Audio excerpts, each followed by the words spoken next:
Hola, ¿cómo están? Continuamos con nuestro curso de Derecho Público. En este caso vamos a analizar los poderes de gobierno. Recordemos que la denominación de poder hace alusión a un conjunto de órganos o a un sistema orgánico. En Uruguay tenemos tres poderes: el poder ejecutivo, el poder legislativo y el poder judicial, y a cada uno de ellos le corresponde, de principio, el ejercicio de una función estatal. Hablamos de función estatal cuando hablamos de la función administrativa, la función legislativa y la función judicial. La separación de poderes, consagrada en el sistema uruguayo, mitiga el riesgo de abusos y violaciones al derecho que existiría si todas las entidades estuviesen subordinadas a un único poder. La existencia de varios centros de autoridad dentro de la misma persona jurídica estatal permite el reparto de ese poder y el control entre los mismos. Sin perjuicio de la separación de poderes, existe entre los propios centros de autoridad determinados vínculos más o menos intensos en cada caso. Cada uno de los sistemas orgánicos, a su vez, tiene varios órganos a la interna que están relacionados entre sí de distinta manera. Como dijimos, a cada poder le corresponde de principio el ejercicio de alguna de las funciones del Estado: la función legislativa, la función administrativa o la función judicial o jurisdiccional. Si no está previsto expresamente en alguna norma jurídica quién ha de ejercer una determinada función, deberá entenderse, de principio, que la misma compete al poder correspondiente. Por ejemplo, la función legislativa corresponderá a los órganos legislativos, al Poder Legislativo y a la Junta Departamental a nivel departamental. La función jurisdiccional corresponderá al Poder Judicial. Debemos tener presente que de principio no significa exclusivamente, ya que hay excepciones previstas en la Constitución de ejercicio de función, por ejemplo, jurisdiccional, no en la órbita del Poder Judicial, sino en la órbita de otra entidad pública o de otro poder. Por ejemplo, se ejerce función jurisdiccional fuera del Poder Judicial en el Tribunal de lo Contencioso Administrativo, en los tribunales militares, que están fuera de la órbita del Poder Judicial, en la Corte Electoral, que está fuera de la órbita del Poder Judicial. Un acto de un poder no puede extinguirse por un acto de otro poder. Los actos expedidos por cada uno de los poderes de gobierno no pueden ser extinguidos por otros. Si esto fuese posible, si esto fuese admitido, cabría riesgo de abuso de autoridad de un poder por sobre otro y se mitigaría allí la separación de poderes.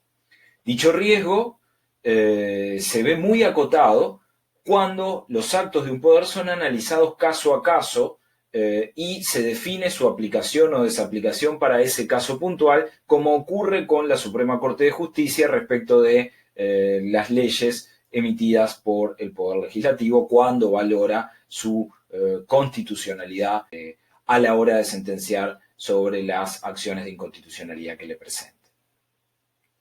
Asimismo, vamos a tener órganos de control ajenos a los poderes. La separación de poderes no es cuestionada cuando los actos de un poder son anulados por un órgano especial que es ajeno a los poderes, como puede ser el Tribunal de lo Contencioso Administrativo respecto de los actos administrativos dictados tanto por el Poder Ejecutivo como por otros órganos estatales.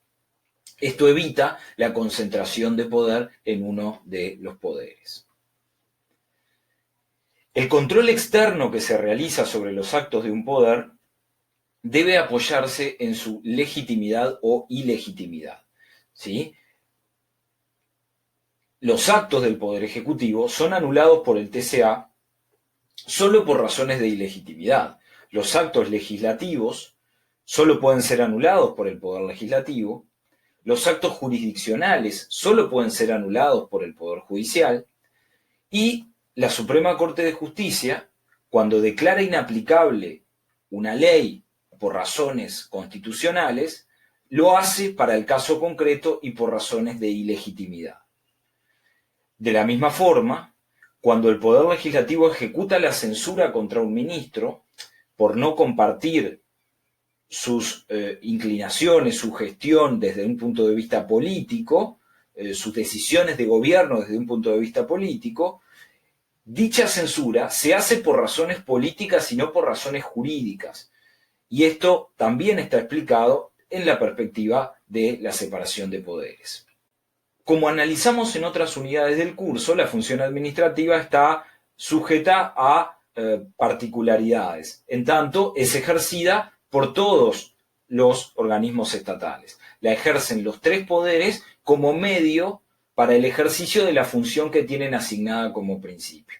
Por ejemplo, la Cámara de Senadores o de Representantes realiza compras, designa funcionarios. La función administrativa, cuando se ejerce como medio para el ejercicio de las otras funciones estatales, podrá ser ejercida entonces por los distintos órganos, tanto legislativos como jurisdiccionales, sin la necesidad de que exista un texto expreso que le atribuya esa capacidad.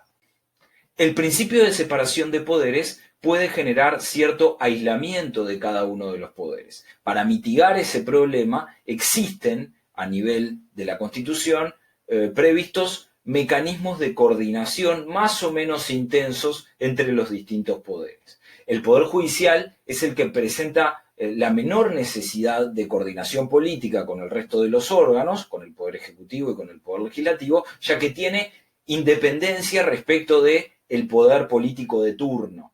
¿Sí? Entre el Poder Ejecutivo y el Poder Legislativo sí se requiere cierto nivel de coordinación porque son los poderes políticos. En todos los sistemas políticos existen métodos de mayor o menor coordinación entre los poderes, lo cual va a determinar cuál es el régimen político que rige en determinado país. ¿Cómo podemos entender la coordinación de los órganos políticos en Uruguay? Bueno, en primer lugar, el presidente de la República y los integrantes del Poder Legislativo son electos en elecciones nacionales cada 5 años en hojas de votación bajo un mismo lema político. En segundo lugar, el presidente de la República va a nombrar a los ministros entre aquellas personas que cuenten con apoyo parlamentario. Por lo tanto, allí existe cierta coordinación entre la decisión que toma el presidente y el apoyo parlamentario en el entendido o en el sentido político de esa coordinación. Los casos de la Suprema Corte de Justicia y del TCA son distintos, ya que los miembros son designados por 2/3 de la Asamblea General, pero solo son designados cuando hay vacancias. Para la Corte Electoral y el Tribunal de Cuentas, cuyos miembros también son designados por la Asamblea General, debemos tener en cuenta que estos órganos lo que hacen es aplicar normas jurídicas. Tienen una función bastante neutral desde el punto de vista político.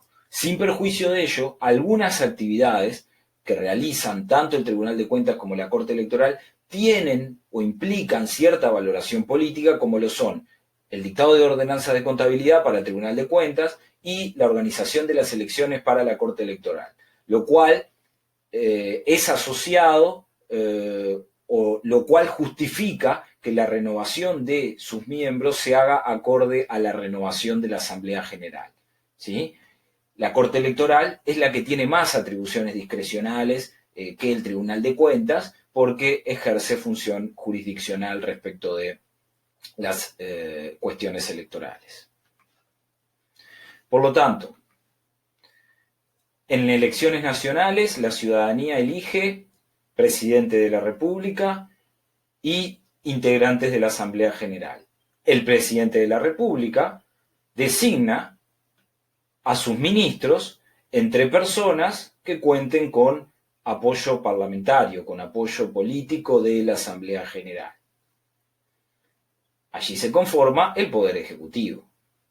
La Asamblea General designa a los miembros del Tribunal de Cuentas, de la Corte Electoral, y cuando haya vacancias designa a los miembros del Tribunal de lo Contencioso Administrativo y de la Suprema Corte de Justicia.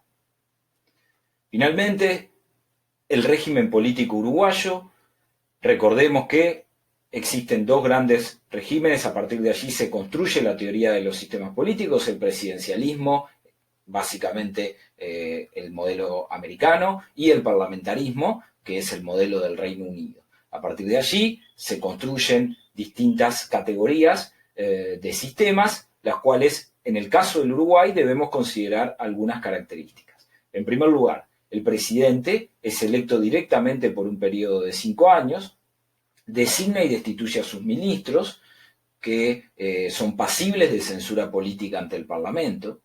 Asimismo, el presidente puede disolver las cámaras en el marco del proceso de censura parlamentaria.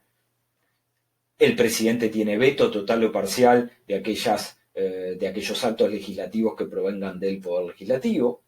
Y, por lo tanto, en función de estas características, podríamos identificar a el Uruguay como un presidencialismo atenuado o, en algunos casos se menciona, un semipresidencialismo.